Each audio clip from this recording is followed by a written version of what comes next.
She faces Sarah Coit down the wicket, and she is bowled. Oh boy.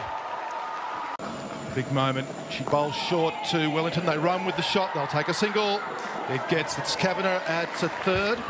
It gets Barsby on strike. 3 to win, 2 to tie, 4 balls left. Coit's in. Barsby is stumped. She's out. She's out.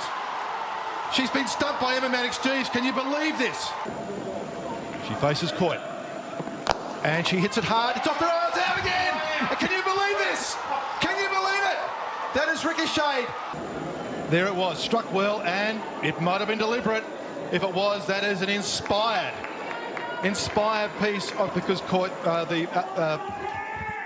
Wellington, now she's hit again on the pads, and she's out! Oh, she's out! This is extraordinary. It's Coit to Mashangwi, and she hits it hard. It's up to mid-off. It's a single, and it won't be enough. The Tigers have won it. They've gone back-to-back. Can you believe that?